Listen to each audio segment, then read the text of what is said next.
Good evening, everyone. I'm Dr. Michael Twyman, board-certified cardiologist, heart attack and prevention expert, and I can do an Ask Me Anything for August 2021. So topics can include anything heart-related or biohacking, health optimization, longevity, whatever you like.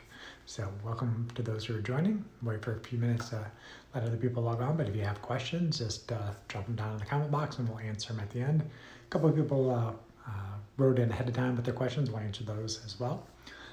But just back from Carolina Beach, doing what I recommend for patients, reconnecting with nature, spending a lot of time, soaking up some sun, sand, and seafood. So the 3 S's, sun, sea, and sand.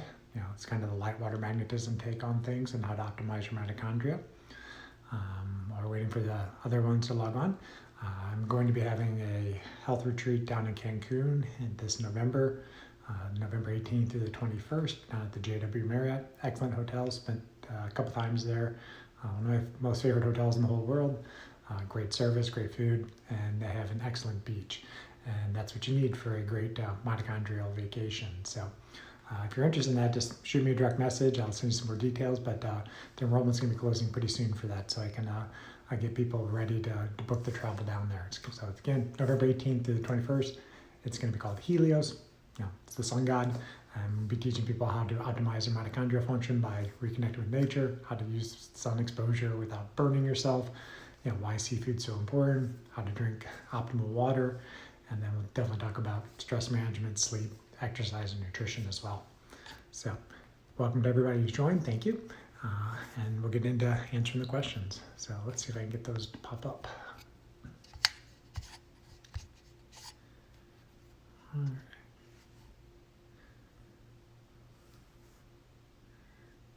Let's see. There we go. Questions.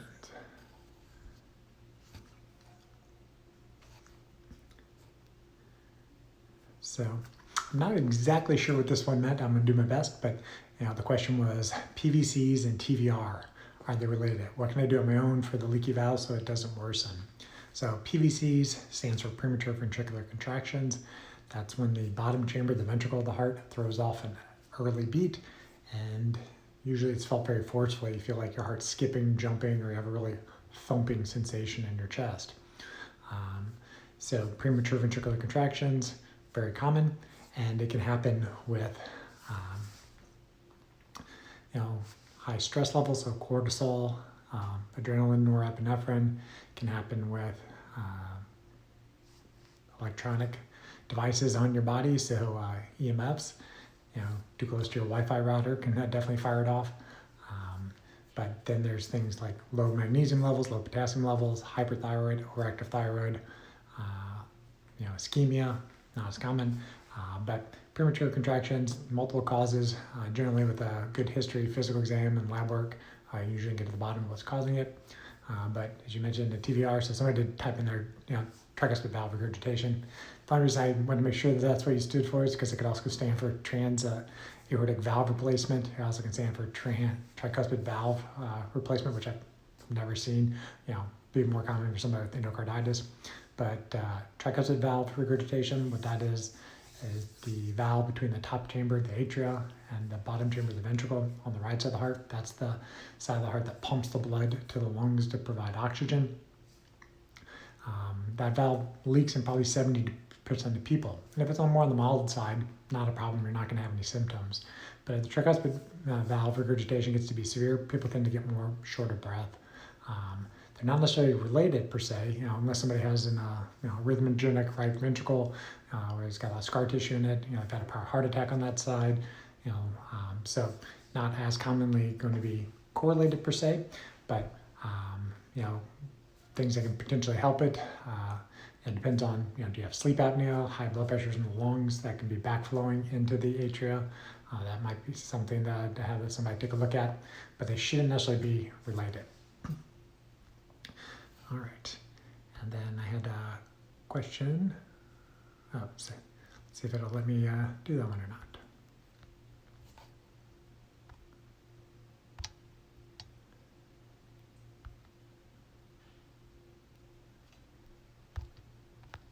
Well, originally said I couldn't share that one, but somebody had asked a question, heart supplements, yes or no? So I need a little bit more context before I could tell somebody, what to ingest in their system. But it's going to be based on your own personal context. So, supplements aren't a panacea for health. You weren't born needing supplements. So you got to figure out why somebody thinks they need supplements in the first place. Do you truly have a deficiency that's been tested on lab work, or you have symptoms that a supplement might potentially benefit you with? But first look at, how well you're dealing with your stress, how are you sleeping, how do you fuel the body, how you move the body, and then think about the supplementation. So, do I use supplements in practice? Of course I do, but I really kind of do a deep dive and figure out why somebody's deficient in something. And if they can't get it through Mother Nature's means, then consider supplementation. But there are some downsides of supplementation if you don't know what you're doing with them. You can get into toxic ranges on certain things. And then kind of a high level biohacking thing is, deuterium. Deuterium is heavy hydrogen. I'll be definitely talking about that at my retreat. I want to talk about the water lecture, but deuterium, it's a natural substance, but when things are processed, this sometimes is why GMO foods and potentially supplements can be a problem, is they have high levels of deuterium. You plug up your mitochondria with too much deuterium, they can't make as much energy for you. So you got to know what you're doing when you're supplementing things. All right, so let's see. So thank you for everybody else who's joining, and I know a couple of people are throwing in some questions, so I'll go ahead and answer them for you. So somebody's asking, how do you raise your heart rate variability numbers, your HRV numbers? So heart rate variability, for those that haven't seen my previous talks on that, is a measurement of the beat to beat difference between your heartbeats. So your heartbeat is not supposed to be like a metronome where your heart is beating 70 beats a minute. When you breathe in, your heart rate should expand. When you breathe out, it contracts. That's a measurement of your physiologic stress. It's also a measure of your cardiovascular fitness. So high heart rate variability is preferred versus low heart rate variability. So I know people who are hospitalized with heart attacks, people who have low heart rate variability tend to do worse. They die more in the hospital, and they tend to stay in the hospital longer. So heart rate variability can be measured with different devices. There's different ones that kind of like finger probes. There are ones that you can wear on your wrist. I don't routinely wear this one, but I was doing something earlier and I want to test something. So this is the Whoop band. It can measure heart rate variability. So it just measures your heart rate through the capillaries. But first you got to figure out what might be breaking your heart rate variability. So I would first look at your sleep quality. So if somebody is not sleeping well, they have to focus on that first. And you set your sleep by your circadian rhythm. So morning sunlight, blocking artificial light when you're inside, stop eating a couple hours before you go to bed, usually 3 or 4 hours at least. Let the gut and liver shut down, but really control your light environments. Has a pretty decent effect on the heart rate variability. Other things are, many times it's, alcohol. Definitely not a teetotaler, but alcohol, especially close to bedtime, usually thrashes people's heart rate variability. The other one is exercising too soon before bedtime. If you exercise an hour or two before bed, you're going to crush your heart rate variability. And it's more of an issue that, is your heart rate variability consistently low? That's more of a problem. If it's low once, figure out what kind of broke it the day before. You just may not be fully recovered. So don't go, for a personal best in the gym that day. Focus more on, walking, meditation, just try to recover and see your heart rate variability go back up before you go pushing your heart at the gym again. All right.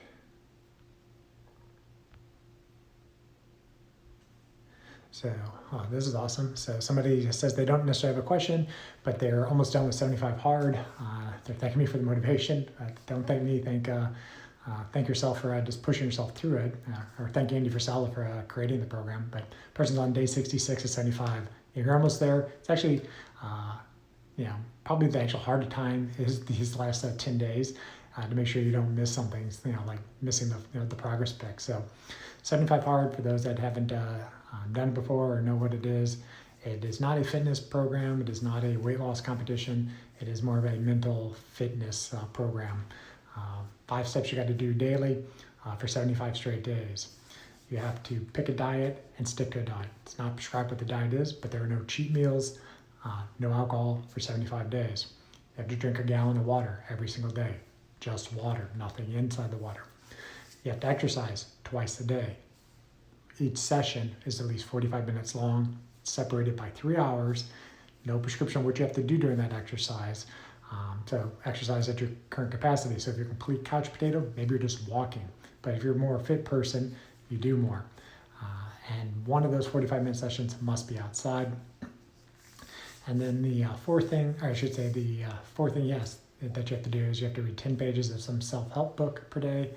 So nonfiction, something that will motivate you to do better in life, something leadership related, possibly service, customer service related, something that is not fluff. Let's say, just makes you a better person reading those type of books. And the fifth thing, pretty simple, but many people have messed up on this, is they forget to take a progress picture daily. And so the progress picture is partly just to say that you can make yourself pay attention to details and not miss simple things, but also to see the actual change in what your body will look like. It's also pretty impressive, like how people will stand after they complete 75 hard. Usually day one they take the picture, they're slumped over, and 75 days later their shoulders are back and they're looking pretty tough. So 75 days, it's awesome. I recommend almost anybody consider doing it.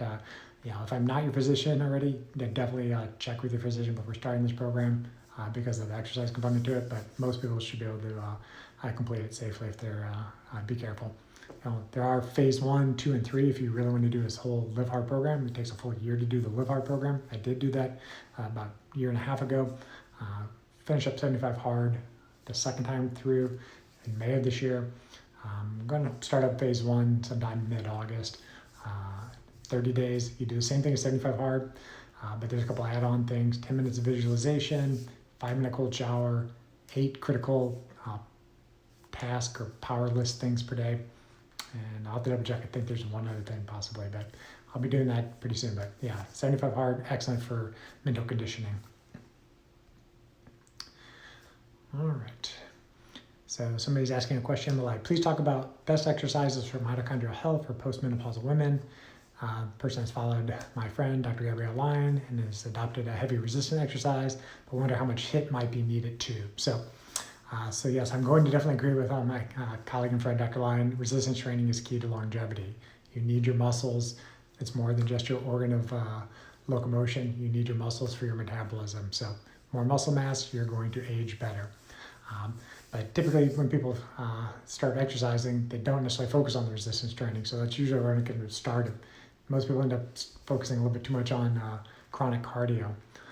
And I'm a cardiologist, and I'm not telling you to not do cardio, but focus on the resistance training first. And then when you have more time in your schedule, then you start doing more interval type training. Depends what you're training for, but many things, if you don't have good heart rate variability to begin with, you have high cortisol levels, you have high inflammation. HIIT training might be a little bit too much initially, or high intensity interval training.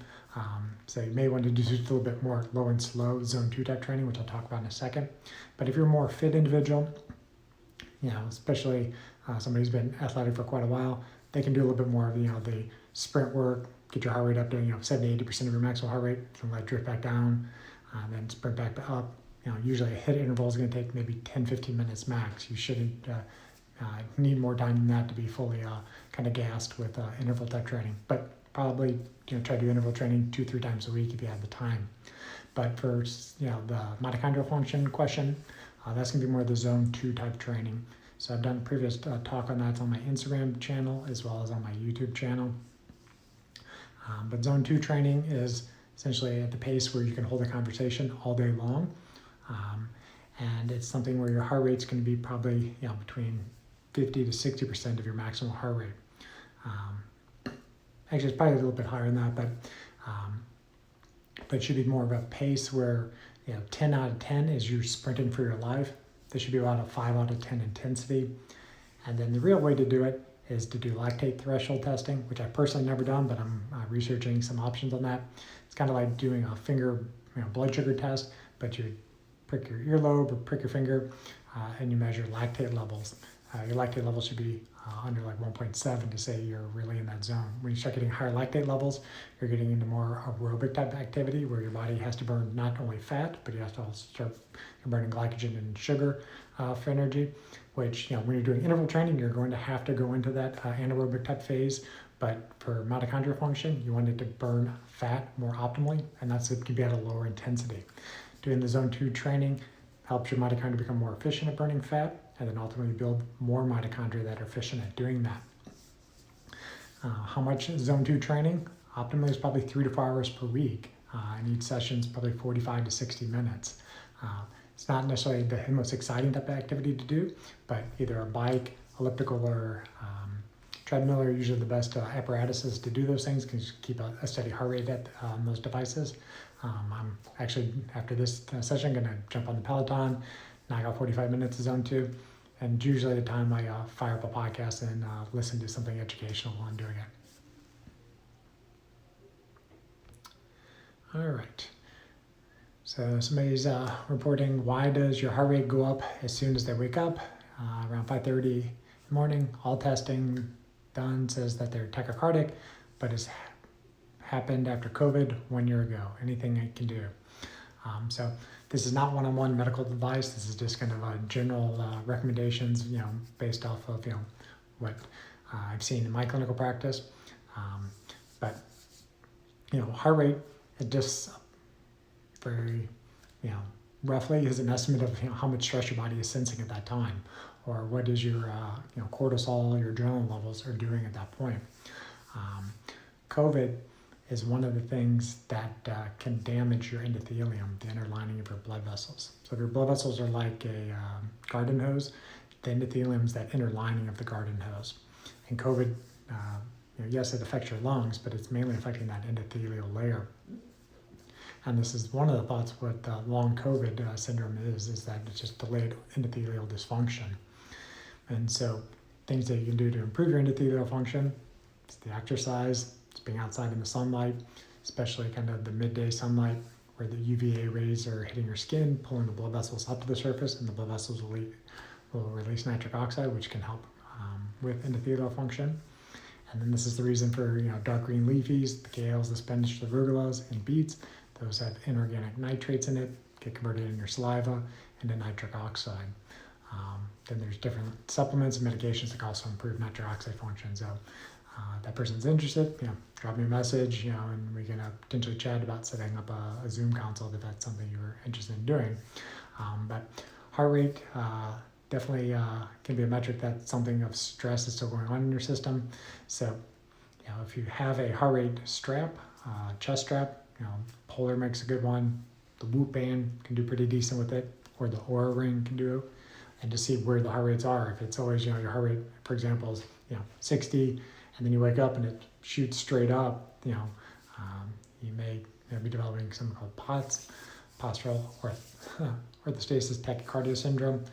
That can be diagnosed on a tilt table test or on a treadmill stress test. So they're not necessarily looking for ischemia, but they will walk you on a treadmill. If your heart rate goes from 50 to 150 quickly, you may have an issue that needs to be addressed. All right. Got a few more people joining. Thank you. And let's see who else we got for questions. Now, I'm waving to a gentleman, Rich, that I met on the streets in Wilmington, small world. So I was wearing a RTA t-shirt, which is a business mentorship group. Actually, Andrew Vassell, the guy who invented 75 Hard, is kind of the co-host of the RTA Syndicate with Ed Milet. And I ran into Rich on the streets in Wilmington, small world.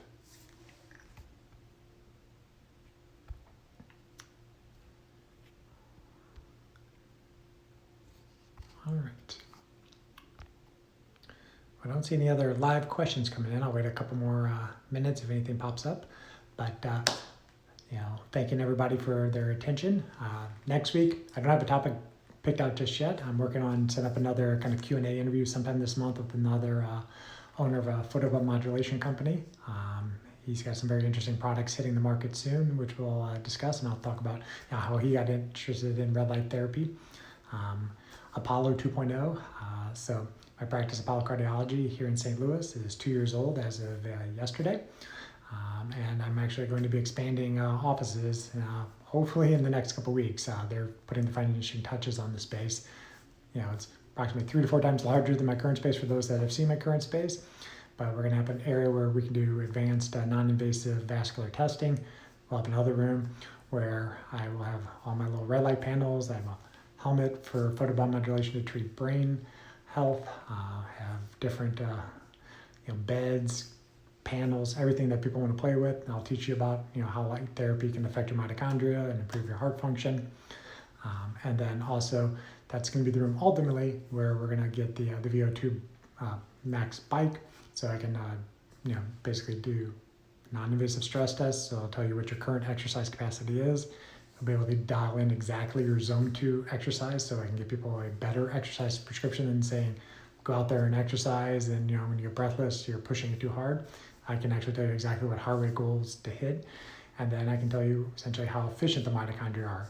We come up with a program of improving your sun exposure, your omega-3 levels, your sleep. We improve your mitochondrial function, and you'll see your VO2 max improving. So if you're an athlete, you're going to do better at your athletics. If you're just shooting for longevity, which almost everybody who usually follows me on this platform is interested in doing, improving your VO2 max is one of the best metrics for longevity. And then somebody's asking me, what am I doing for diet these days? I'm just telling you, this is what I personally do. This is not necessarily what I recommend everybody else do, but I just mostly follow a modified paleo type diet. I don't track calories. I don't track macros per se. I do follow my friend and colleague, Dr. Lyon's recommendations. I get at least 90 grams of protein a day. It's varied, how I get that, usually either through eggs or egg white protein in the morning, different, red meat, chicken, fish, pork. I'm kind of more skewed towards red meat and fish for the protein sources. And then, I don't really track carbohydrates much, and unless I'm traveling, I'm usually not a person who's digging into the sweets too much, other than maybe some dark chocolate on occasion. And then the fats, I really don't track my macros in fats. I will stick into mostly avocados, coconut oil. I don't use vegetable oils or get too concerned about saturated fats per se if it's kind of built into the protein source. But I do follow, for the most part, a seasonal type of diet. So your diet's important. Depending where you're at in the world determines what you should really be eating that time of year. The more summertime it is in your local environment, the more carbohydrates your body can tend to get away with, because the sun can help you kind of burn off the deuterium that's present in the fruits and vegetables. And then also, I'm very close to keeping my circadian rhythms in check by finishing my meals pretty early. I've already ate dinner 5:30 here in St. Louis time. It's rare that I eat 3 hours before I usually go to bed. I'm not tracking my time exquisitely, but generally under a 12-hour feeding window per day. Pause there. If you're trying to lose weight, you're trying to sleep better, you're trying to improve your insulin sensitivity, probably need to get into that 10-hour window. So first thing you put in your mouth in the morning time, that isn't water. Start your clock for the day. Try to be done 10 hours after that time.